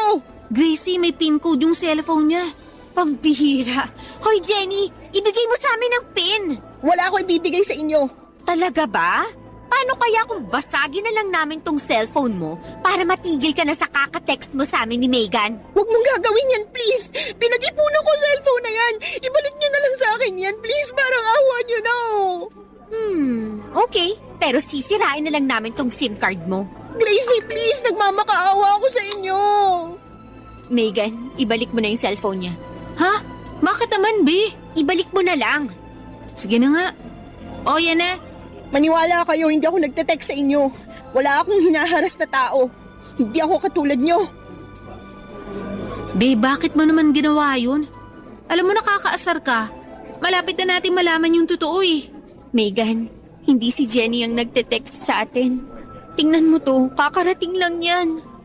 Mag-iingat ka, hindi mo alam kung kailan ako magpapakita sa'yo. B, i-block mo na yan. Bilisan mo. O ayan, block na. Pero ginawa ko na to dati, di ba? Pang-10 number na ata to. Pero sigurado ako na iisang tao lang ang nasa kabila ng lahat ng to. Ang tanong, tao nga ba talaga ang may gawa niyan o multo? Mas lalo akong kinakabahan sa mga pinagsasasabi mo eh. Gracie, isipin mo to na mabuti ha. Kung buhay pa yung matandang babae na inaway mo, sigurado ko yung mga message na natatanggap mo, yun din ang mga sasabihin niya sa'yo. Alam mo, nakakatakot mang aminin, pero parang naniniwala na ako sa mga sinabi ng albularyo sa atin. B naman eh, ito na nga ba ang sinasabi ko? Dapat kasi hindi mo na ginulo yung matandang nakaalitan mo. Tignan mo tuloy, minumulto ka na. Nandito lang ako sa likuran mo. Ay, alam mo, mabuti nga sa matandang yun at wala na siya. Kung ano mang nangyari sa kanya, deserve niya yun. Isang gabi ko lang siya inabala pero ako halos 1 week niya na akong hindi pinapatulog ng mahimbing.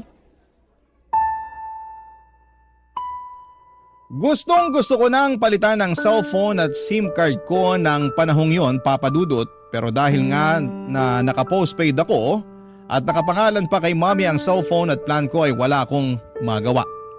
Kung may sarili lamang akong pera ay matagal ko nang iniwanan yung apartment na yon, pero hindi ko din magawa kasi natatakot ako na baka hindi na ako pagkatiwalaan ni na Mommy sa mga perang pinapadala nila sa akin kapag umalis ako.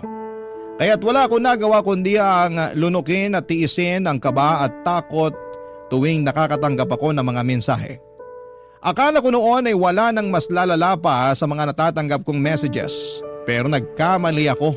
Sobra. Umabot na sa puntong nakakatanggap ako ng mga mensahe tulad ng ipaparanas ko sa iyo ang buhay sa ilalim ng lupa at mararamdaman mo na rin ang init ng impyerno.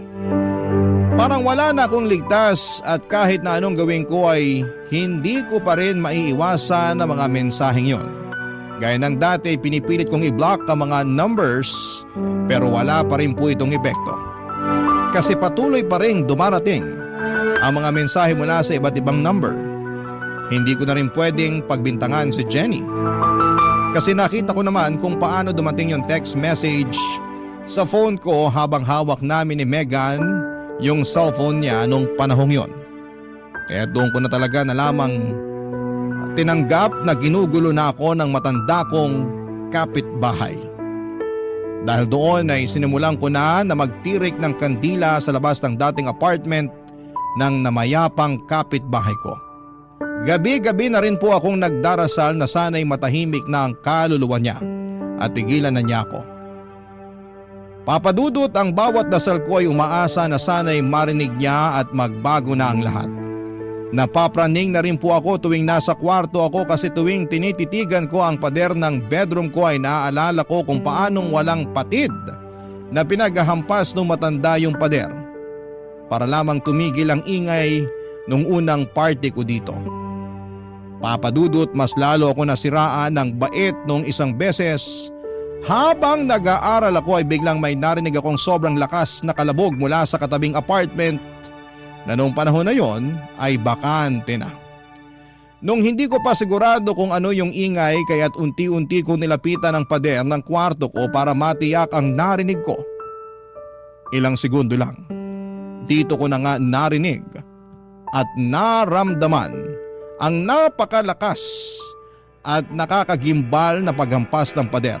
Parang hampas ng isang kaluluwa na galit na gustong iparating ang matinding puot niya sa mundong noong nabubuhay pa lamang siya, Papa Dudut.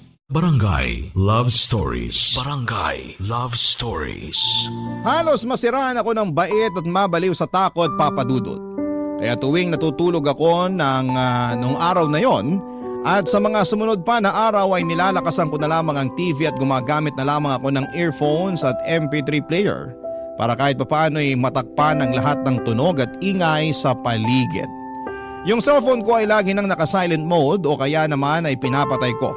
Pero may mga pagkakataong kailangan ko na itong i-on kasi may mga text si Mommy at Daddy na nangungumusta. Pero tuwing binubuksan ko ang cellphone ko ay parang sabay-sabay na dumarating yung mga mensahe na iniisip ko ay galing pa rin sa matandang nakaalitan ko. Yung mga text na parang hindi lang siya nananakot, kundi parang may galit na gustong magpakita. Hindi ko rin kayang makitulog sa bahay ng kaibigan kahit na sobrang taas ng pride ko noong mga panahong yon. Mas pipiliin ko pang matulog sa kwartong puno ng mga multo kesa tumuloy sa isang bahay na hindi ko naman pag-aari. Hindi nga nagtagal, imbes na normal na text messages ang matanggap ko, this time ay nakaka-receive ako ng mga picture message o mas kilala sa tawag na MMS. Para sa mga kabarangay ninyo na hindi magets, Papa Dudut, ang MMS is short for multimedia messaging. Ito ang pinakasikat na way para makapagpadala ka ng mensahe na may picture or sound. Ito yung uso natin nung wala pang Facebook Messenger. Going back po sa mga nangyari sa akin ng gabing yon ay nakatanggap ako ng MMS ng isang litrato ng mukha ng babae. Galit na galit at parang may masamang balak. Ang mga mata niya ay parang sasabog sa galit At yung itsura niya kahit sinong makakita noon ay siguradong matatakot. Sobra akong na-shock at kinabahan. Kaya naman tinawagan ko kaagad si Megan. Kinuwento din sa akin ni Megan na pati siya raw ay hindi na nakaligtas sa mga mensahe. Nakatanggap si Megan ng MMS na may litrato ng apoy at kalansay. Grabe. Kinilabutan ako nang marinig ko yun kaya nagdasal na lamang ako ng taimtim at nag-isip na sana'y tumigil na ang lahat ng ito. Nang mga panahong yon ay may bigat sa dibdib ko na hindi ko kayang ipaliwanag. Yung pakiramdam na may madilim na anino na patuloy na sumusunod sa amin. Na hindi ko alam kung kailan o paano ito magwawakas. Kung may tao man na makakaintindi sa pinagdadaanan ko ngayon, yun po ay si Megan. Kaya ng gabing yon ay in-invite ko si Megan na dalawin ako sa bahay, Papa Dudut.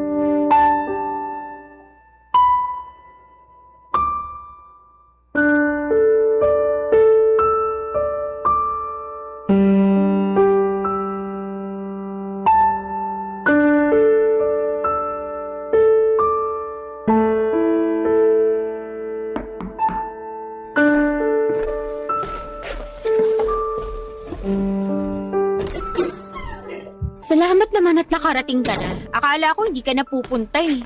Ano ka ba? Basta ikaw. Anyway, yung kinukwento ko sa'yo na MMS kanina, gusto mo ba makita? Utang na loob. Wag na wag mong ipapakita sa akin yan. Pinatay ko na nga cellphone ko eh. Be, sa tingin ko, kailangan mo na talagang umalis dito. Kailangan mo na rin palitan yung cellphone at SIM mo para magkaroon ka na ng peace of mind. Magwa 1 month pa lang ako dito, be. Pag umalis ako agad, sa tingin mo ba hindi magtataka si na mommy at daddy? Sigurado ako magtatanong sila. Tapos baka paghigpitan pa nila ako sa allowance ko kasi iisipin nila na hindi ako mapagkakatiwalaan. Ayoko mangyari yun, no? So paano yan? Titiisin mo na lang ba yung kaluluwang hindi matahimik? Alam mo, sa totoo lang, matitiis ko pa sana kung sa cellphone lang nagpaparamdam yung kaluluwang yan. Pero hindi eh.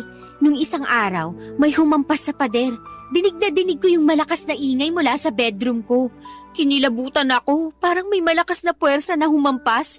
Parang may kaluluwang nanggigigil, naghahanap ng daan para makalabas. Para bang natatrap at desperado na makawala. Be, naaalala mo pa ba ng party mo? Kung paano hinampas ng matanda mong kapitbahay yung pader dahil naiingayan siya sa music? Baka nga pinaglalaroan na tayo ng kaluluwa niya. Kung iisipin mo ng mabuti, tayo rin ang huli niyang nakausap bago siya namatay. Anong tayo? Ikaw! Ikaw ang huling nakausap niya. Hindi naman talaga ako sang-ayon sa balak mo na i-prank siya in the first place eh. Pero ikaw lang naman to nagmatigas, diba? So gano'n na lang yon, laglagan. Hoy, kahit hindi ka nagsalita nung time na yon, nandun ka pa rin nang mangyari lahat ng yon. At isa pa, minumulto ka na rin, diba? Whether you like it or not, damay ka na rin dito. Kasalanan mo to eh. Whatever. Ang mabuti pa, mag-isip ka ng paraan kung paano natin mapapatahimik yung kaluluwa ng matandang yun. Hindi effective yung suggestion mong pumunta ng albularyo eh. Yung sinabi nung albularyo na ipagdasal natin yung matanda, nagawa mo na ba? Oo, at ilang beses na. Pinagtirikan ko pa nga ng kandila sa labas ng apartment niya. Pero obviously, wala pa ring nangyari. Alam ko na. Maglaro kaya tayo ng Spirit of the Glass. Ano? Tawagin natin ang kaluluwa niya. Nasisiraan ka na ba ng bait? Paano kung hindi lang isang kaluluwa yung matawag natin? Marami na ako narinig na kababalaghan tungkol sa larong yan. Ayoko. Dati ikaw tong hindi basta-basta naniniwala sa multo. Pero ngayon bakit parang paniwalang-paniwala ka na totoo ang mga multo? Paano mo naman kasi ipapaliwanag ang mga nangyayari sa atin? Napatunayan na natin na hindi si Jenny yung nagsisend ng messages. Tapos nangyari din ang lahat ng to a few days after mamatay yung matanda. Kung sa bagay, tapos lahat pa ng messages na nare-receive natin, parang may kaugnayan sa pag-aaway niyo ng matanda bago siya namatay. Be, may pabor sana akong hihingin sa'yo. Anong pabor? Pwede ba na dito ka na muna matulog? Ano? Kung okay lang sa'yo, baka pwede dito ka na matulog for 2 days. Hello? In case nakalimutan mo na, Wednesday pa lang ngayon at Thursday bukas. May pasok pa tayo. Sige na naman sasamahan kita pumunta sa inyo. Kunin mo lang mga gamit mo tas sabay na tayo pabalik dito. Pambihira ka, oo. Ba't hindi mo nalang sinabi to sa akin nung tinawagan mo ko? Alam mo namang natatakot na ako tuwing hinahawakan ko yung cellphone ko, di ba? Parang nagmamadali na ako tuwing kailangan ko gamitin yan. Kasi kinikilabutan na ako every time nakaka-receive ako ng message. Sorry, hindi ko na naihabol nung tinawagan kita. Gracie naman, hindi ako makakapag-aral na maayos dito eh. Magchichikahan lang tayo buong magdamag. Please, hindi mo naman kailangan magstay dito sa kwarto eh. May extra na kwarto dun sa dulo. Kahit dun ka na muna. I'm sure magagalit ang parents ko.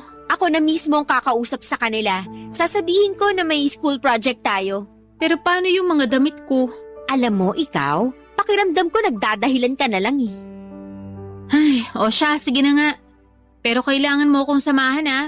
Tapos ikaw mismo magpaalam kina nanay at tatay para sa akin. Don't worry, akong bahala sa'yo. Mabuti na rin to, at least hindi na ako matatakot. Pumunta kami sa bahay ni Megan ang gabing yon at tinulungan ko siyang magpaalam sa mga magulang niya na doon na muna siya titira sa apartment ko ng ilang araw. Nagsinungaling na lamang kami at sinabi namin na may project kami na kailangang tapusin kaya't kailangan niyang manatili muna sa apartment ko. Alam kong hindi siya ganoon kakomportable sa ideya pero ang iniisip ko na lamang ng mga panahong yon ay gusto kong magkaroon ng kasama sa apartment para naman kahit papaano ay magiging mas magaan ang pakiramdam ko. Tinulungan ko pa siyang mamili ng mga damit na dadalhin niya. Pagkatapos noon ay bumalik kami sa apartment ko at aaminin kong ng mga panahong yon, medyo natatakot pa rin po ako. Hindi ko alam kung ano ang naghihintay sa amin. Anong klase ng presensya ang patuloy na magpaparamdam.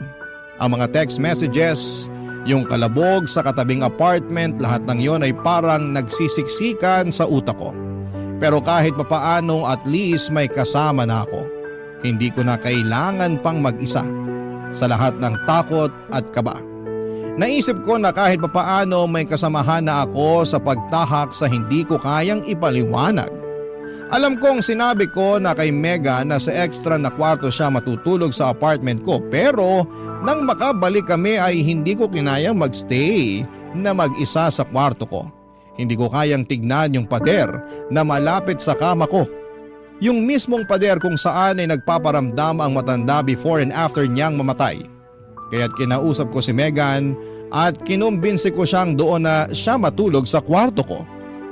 Kasabay ko. Gaya noong unang beses hindi siya kaagad pumayag. Pinagtalunan at pinag-usapan namin lahat ng paulit-ulit pero eventually ay napapayag ko rin si Megan. Noong pumayag siya ay mas naging panatag ang loob ko. Pakiramdam ko ay parang hindi na ako ganon kapraning sa pader na nasa bedroom ko. Parang kahit papaano ang presensya ni Megan ay naging solusyon sa lahat ng takot na nararamdaman ko. Kung may mangyaring kakaibang hindi ko kayang ipaliwanag at least may kasama ako, hindi ba? Na kahit papaano ay may makakasaksi sa mga nangyayari. Pero ang hindi ko alam ay hindi pala magtatagal ang pakiramdam na yon. Para bang sandali lang at magbabago ang lahat ng gabing yon, Papa Dudut. Hindi ko inaasahan na ang isang gabing puno ng kalmado at kaunting pag-asa ay magiging simula ng isang mas malaking takot at revelasyon, Papa Dudut.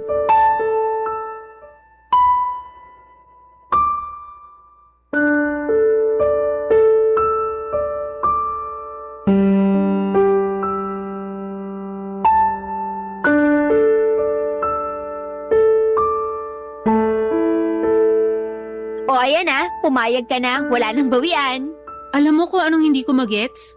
Kung natatakot ka naman pala na matulog sa kwartong to, ba't hindi ka nalang lumipat dun sa extra bedroom? Hello? Nakita mo na ba yung kwarto na yun? Mukhang bodega. Ayoko nga. Baka magsilabasan pa mga ipis at daga eh.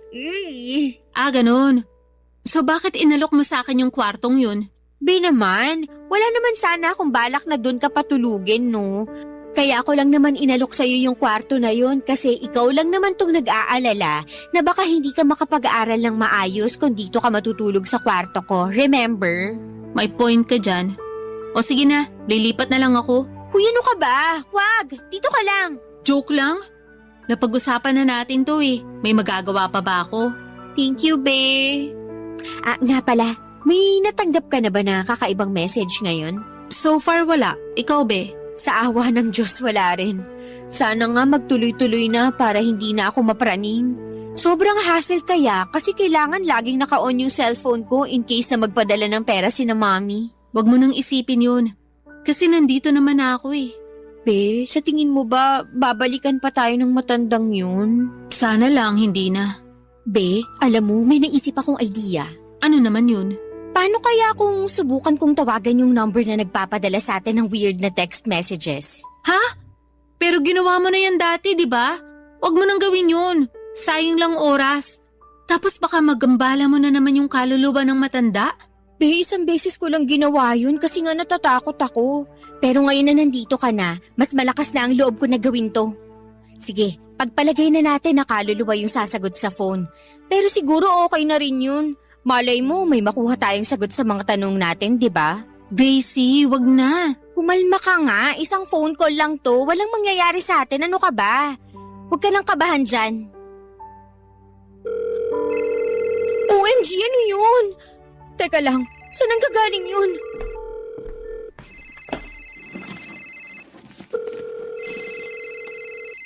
Megan, anong ibig sabihin nito? Bakit cellphone mo yung nagre-ring tuwing tinatawagan ko yung number na nagpapadala sa akin ng text, ha? Gracie, akin na yan. Ibalik mo na sa akin yan. My goodness, all this time, ikaw yung nagpapadala ng kung ano-anong messages sa akin? Walang kinalaman yung matandang na mayapa dito. I can't believe it. Baka na mo lahat ng to. Bakit, Megan, ha? Bakit mo ginagawa to? Gracie, magpapaliwanag ako. Pakinggan mo muna ako, please. Ano pa ba ang tinatago mo, Megan? May mga lihim ka pa bang hindi ko alam? Bitiwan mo yung bag ko. Nababaliw ka na nga. Ang dami mong ginamit na SIM card. Kaya pala, maliwanag na sa akin lahat ngayon. Kaya pala kahit anong pilit kong i-block yung number na ng Google, patuloy ko pa rin natatanggap ang mga mensahe. Lahat ng yun ay dahil sa'yo. Ikaw ang may kagagawa ng lahat ng to. Pinlano mo ang lahat ng to. Bakit mo to ginagawa sa akin, ha? Traitor ka! Ano bang nagawa ko na kasalanan sa'yo, ha? Gusto mo ba talagang malaman kung bakit ko ginagawa ang lahat ng to? Oo! Lola ko yung matandang winalang hiya mo. Ano? Nung una, hindi ko alam na lola ko pala yung kapitbahay mo. Kasi lumaki ako na hindi ko nakikilala ang lola ko sa side ng daddy ko. Pero nung pumanaw si lola, kunento sa akin ni daddy ang lahat. Lahat-lahat. Sinabi niya na hindi ko siya nakilala. Kasi matagal na palang may sakit na cancer si lola. Itinago niya ang sakit niya. Nagpakalayo-layo siya para hindi niya maramdaman na pabigat siya. Kumuha ng apartment si lola dito gamit ang pension niya. At kamakailan lang nung malaman ni daddy na dito pala siya nakatira. At yung tungkol sa sakit niya. Teka lang. Kung sa sakit na cancer namatay ang lola mo, bakit ako tong pinagdidiskitahan mo? Ano yun, trip mo lang? Pinagsalita mo siya ng masasakit na salita bago siya namatay, Gracie. Dinamdam ni lola yung lecheng prank call mo. Nasa diary ni lola lahat na nangyari nung buhay pa siya. At kasama na doon yung kung paano mo siya binastos. Pero nanatili pa rin ang katotohanan na hindi ko siya pinatay, Megan.